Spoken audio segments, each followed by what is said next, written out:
ভালো খেতে কার না ভালো লাগে। তবে আজকাল এত ঝুট ঝামেলা করার থেকেও মার্কেটে কিন্তু সবটাই কিনতে পাওয়া যায়। তবে এগুলো কিন্তু রসগোল্লা নয়, এগুলো বিউলির ডালের রস বড়া।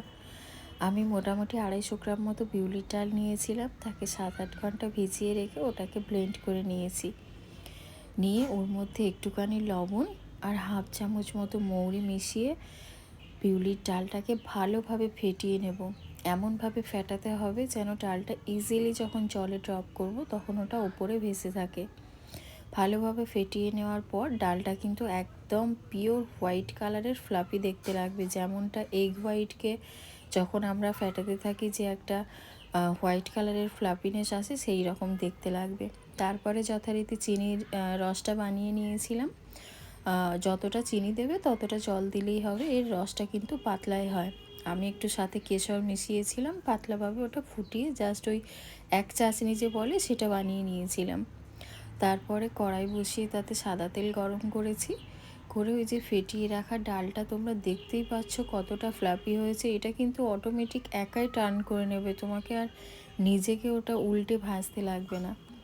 তো যথারীতি আমি যেহেতু রসবড়া বানাচ্ছি, আমি একটু ছোট সাইজেরই দিলাম, কারণ এটা ফুলে আবার একটু বেড়ে যাবে। তো একে একে সব বড়াগুলো দিয়ে দিয়েছি। দেখো অটোমেটিক কিন্তু টার্ন করে যাচ্ছে বড়াগুলো, এতটা পরিমাণ ফ্লাফি হয়েছে। তাই ফ্যাটানোর কাছেই কিন্তু সবটা ডিপেন্ড করছে। আর বড়াগুলো যখন ভাজা হবে তার কোনো ওয়েট থাকবে না, এত হালকা হবে। মোটামুটি এমন লাল করে আমি ভেজে নিয়েছি। তবে তোমরা যদি এটাকে দই বড়া বানাতে চাও, একই বড়া, কিন্তু যদি দই বড়া বানাতে চাও তাহলে একটুখানি লাইট কালারের মতো ভাজবে। তো দেখো একটা মোটামুটি 1 পিঠ ভাজা হয়ে গেছে কিছুটা, আর যেটা বাকি ছিল আমি সেটুকু দিয়ে দিচ্ছি। আমি ওই যে বলেছিলাম যে অটোমেটিক নিজেরাই টার্ন করে নেবে। তো দেখো বড়াগুলো দেওয়ার সাথে সাথেই কিন্তু নিজেরাই উল্টে যাচ্ছে, তোমাকে আর উল্টে ভাজতে লাগবে না। তো এইভাবে যতগুলো বড়া থাকবে মোটামুটি সবগুলো আমরা ভালোভাবে ভেজে নেব, ভেজে উঠিয়ে নেব। এরপরে এই যে রসটা করে রাখা হয়েছিল, সেই রসটার মধ্যে এই বড়াগুলো ডিপ করে দিতে হবে। তবে এগুলো সাথে সাথে খাওয়ার কোনো দরকার নেই, কিন্তু যতটা পরিমাণ দেরি করে রসটা ভেজাতে থাকবে বা এর মধ্যে যত ভালোভাবে রস ঢুকবে ততটাই কিন্তু সফটভাবে খেতে লাগবে। আর এই বড়াগুলোকেই তোমরা যদি দই বড়া বানাতে চাও তাহলে একটু ঠান্ডা জলের মধ্যে ডুবিয়ে দেন দই বড়ার প্রসেসে গেলে একবারে কিন্তু রেডি হয়ে যাবে।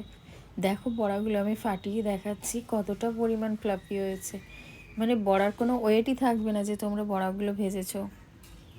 তো ওই যে রসটা করেছিলাম, রসটা কিন্তু গরমই ছিল। সাথে সাথেই বড়াগুলো এর মধ্যে দিয়ে ওভারনাইট তোমরা সোক করে নেবে, দেন নেক্সট ডে এটাকে খেও। আর কেমন লাগলো রেসিপিটা সেটা কিন্তু জানিও।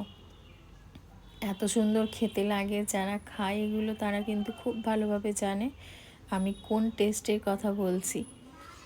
তো মোটামুটি সব কিছু ডোবানো হয়ে গেছে। এই যে নেক্সট ডে আমি মর্নিং এই ভিডিওটা দেখালাম, দেখো কতটা ফুলে রেডি হয়ে গেছে। থ্যাংক